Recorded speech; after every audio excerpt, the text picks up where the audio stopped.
Colonism. Colonism refers to a system of political and social relation between two countries, of which one is ruler and the other is colony. तो यहाँ पर हमने क्या देखा कि क्या है कॉलोनिज्म? कॉलोनिज्म एक ऐसा सिस्टम है जहाँ पे पॉलिटिकल और सोशल रिलेशनशिप जो है वो दो कंट्रीज के बीच में किए जा रहे हैं, ठीक है। इसमें से सबसे बड़ी बात क्या है? One is the ruler means like as Britain is the ruler and other is its colony. तो अब यहाँ पे कॉलोनी क्या थी? यहाँ पे उसकी कॉलोनी जो थी वो थी इंडिया।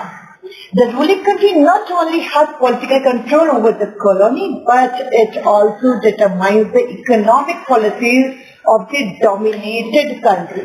तो यहाँ पे ये नहीं था कि सिर्फ वो रूल ही कर रहा है, साथ में वो जितनी भी यहाँ पे जो उसकी डोमिनेटेड जो कंट्री है, जो उसकी कॉलोनी है, वहाँ पर उतनी इकोनॉमिक पॉलिसीज भी वहाँ पे फॉलो कर रहा है, ठीक है। और हर तरीके से जो है वहाँ पर उनको जो है डोमिनेट किया जा रहा है। In the case of India, the unequal relationship between colony, ठीक है, बताया थी कॉलोनियस की इंडिया है एंड द रूलिंग कंट्री जो आपकी वो ब्रिटेन है। तो इस तरह से हम लोग क्या देखते हैं यहाँ पर कि ये जो सिचुएशन है यहाँ पर काफी ज्यादा जो है वो इस वजह से हम लोग काफी ज्यादा यहाँ पे अंडर डेवलप्ड वाली कुछ सिचुएशन हमें देखने के लिए मिलती है।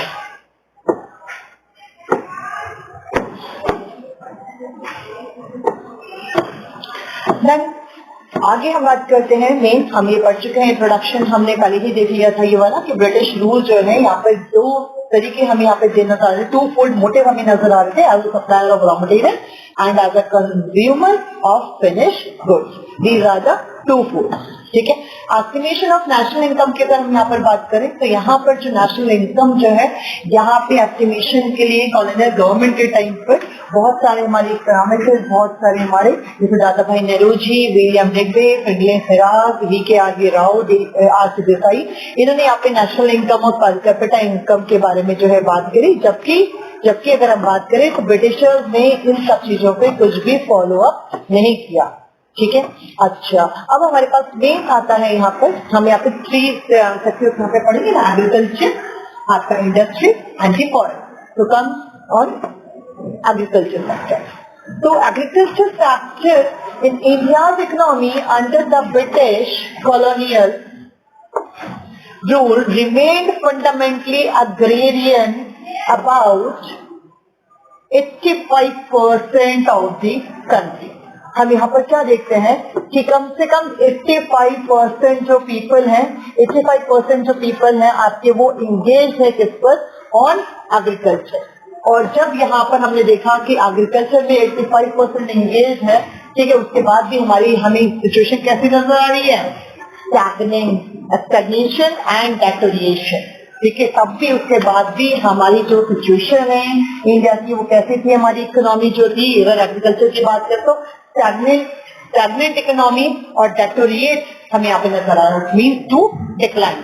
तो इस तरह की सिचुएशन हमको यहाँ पर जो है वो नजर आती है, ठीक। और इसी वजह से क्या है, हम लोग जो है, क्योंकि यहाँ पे एग्रीकल्चर में भी जो कॉलोनियल गवर्नमेंट है उन्होंने यहाँ पर बहुत ज्यादा बेनिफिशियल वे नहीं दिखाया, बल्कि उन्होंने कोशिश करी, उन्होंने यहाँ पर भी क्या करा, कोशिश करी कि उसको क्या करना है, उसको जो है और भी ज्यादा डिक्लाइन करना है, कमर्शियलाइजेशन वो यहाँ पर लेकर आए, ठीक है। इस तरीके से काफी ज्यादा हमें यहाँ पे जो चीजें हैं वो डिफरेंट देखने के मिलती है, ठीक है। यहीं पे हम लोग जो है दो एग्जाम्पल्स भी लेकर एग्रीकल्चर से रिलेटेड, अगर हम बात करें कि लोगों से क्या किया जाता था, लगान यहाँ पर लिया जाता था, ठीक है। यहाँ पर जो है इस तरह की बाद में हम लोगों ने मूवीज भी देखी, लगान हो गई, चाहे आपकी मदर इंडिया हो गई, या आपकी ब्रिटिश रूल और जमींदारों के बीच में जो एक पिक्चराइजेशन यहाँ पे किया गया है, जो पुरानी चीजों को यहाँ पर बताया जाता है कि किस तरीके से जो एग्रीकल्चर की सिचुएशन थी वो बहुत ज्यादा खराब हमें देखने के लिए मिलती है। अब हमने कहा कि स्टैग्नेशन है, तो क्यों स्टैग्नेशन है, what the reason for stagnation? The first point of land settlement system. हम यहाँ पर क्या देखते हैं कि लैंड सेटलमेंट सिस्टम था, लैंड सेटलमेंट सिस्टम जो था that is introduced by colonial government and their main main aim to gain more and more profit.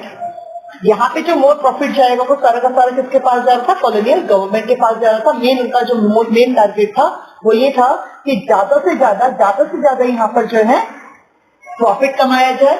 ठीक है, प्रॉफिट कमाया जाए, ज्यादा सारा लैंड जो आपका जो रेवेन्यूज है उनसे यहाँ पर कलेक्ट किया जाए। ठीक है, और कलेक्ट करने के बाद जो है वो अपने बेनिफिशियल के लिए उसको यूज करते थे। ठीक है, देन सेकेंड हम क्या देखते हैं यहाँ पे? Commercialisation of agriculture. कॉलोनियल की टाइम पर हमने देखा कि यहाँ तो सब्सिडेंस फार्मिंग चल रहा है, यहाँ पे तो लोग सेल्फ कंजप्शन कर रहे हैं, प्रोडक्शन इतना ज्यादा इंक्रीज नहीं है, लेकिन अब उनको अपने लिए क्या चाहिए? टू फोल्ड मोटिव में उनको रॉ मटेरियल चाहिए। तो अब रॉ मटेरियल कहाँ से आएगा? सिंपल सी बात है कि आपका प्राइमरी सेक्टर से आएगा, इट मीन्स एग्रीकल्चर से आएगा। The British industrialists were always in the need of raw material. तो हमेशा उनको जो रॉ मटेरियल चाहिए, जैसे आपका क्या हो गया? Cotton, indigo, jute, groundnut, sugar cane. ठीक है, अब ये सब चीजें जब उनको मिलेंगी तभी क्या होगा? To keep their factories running, तभी उनकी फैक्ट्रीज रनिंग करेगी। अब कमर्शियलाइजेशन कैसे होगा? तो हमेशा कोई ना कोई तरकीब जो है ब्रिटिशर्स सोचते रहते थे। तो उन्होंने क्या करा? Offering high prices the Indian peasants. अब उन्होंने कहा जो इंडियन पीजेंट्स है उनको अट्रैक्ट करा कि वो क्या करे? Production of commercial crop instead of food crop. अब वो फूड क्रॉप को छोड़कर कमर्शियल क्रॉप्स को यहाँ पर फॉलो करे, ज्यादा से कमर्शियल क्रॉप्स यहाँ पर बढ़ाएं। ठीक है, जैसे कमर्शियल क्रॉप होगी तो क्या हो जाएगा? रॉ मटेरियल उनको मिल जाएगा, रॉ मटेरियल मिल जाएगा तो उनकी जो फैक्ट्रीज हैं वो बहुत अच्छे से रन कर सकेंगे। So the extent of commercial agriculture ran so far as make and many peasants purchase their food requirements for shops in town. और इस वजह से क्या हो गया? For in production of food crops was responsible for frequent famine in India. तो इसी वजह से जब प्रोडक्शन आपका कम हो गया तो हमें यहाँ पर देखने के लिए मिलता है कि बहुत सारा जो है आपकी सिचुएशन यहाँ पर जो है खराब हो गई। ठीक है, देन उसके बाद अगर हम यहीं पर बात करते हैं आपके थर्ड पॉइंट की, तो क्या था? Low level of technology. Low level of technology means यहाँ पर क्या? क्योंकि नॉलेज नहीं, जब नॉलेज नहीं होगी तो क्या हो जाएगा कि आपको पता नहीं है कि कैसे काम करना है। तो जब वहां पर अच्छा प्रोडक्टिविटी जो है आपकी वहां पर इंक्रीज नहीं हो रही थी। अगर हम बात करें 1947 या 48 टाइम पीरियड की, तो हम क्या देखते हैं कि they produce only 508 lakh ton of food grain. ठीक है, जबकि आज का जो लेवल है वो आपका 275.68 हो गया है। ठीक है, अगर हम यहाँ पे बात करते हैं प्रीवियस टाइम की, तो प्रीवियस टाइम में हमने क्या देखा? 1947 की अगर हम बात करें, अगर हम 47 की बात करते हैं तो 1947 के टाइम पीरियड में हम क्या देखते हैं कि सिर्फ उस समय 508 लाख टन आपका जो है वो प्रोडक्शन होता था। ठीक है, आपका जो है वो इतना प्रोडक्शन जो है आपका उस समय होता था। जबकि आज की अगर हम बात करें, अगर 2016-17 का डाटा लें तो हम क्या देखते हैं?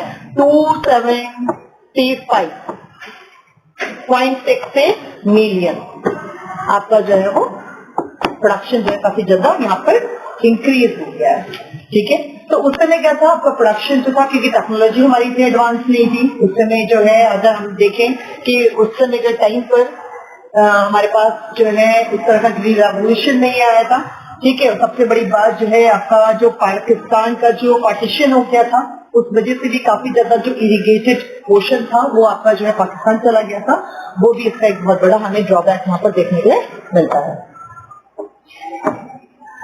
Then lack of irrigation facilities.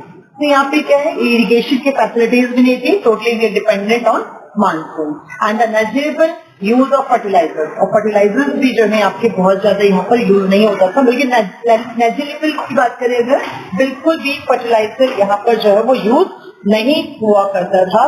ज्यादातर लोग यहाँ पर जो है मैन्योर ही यूज करते थे।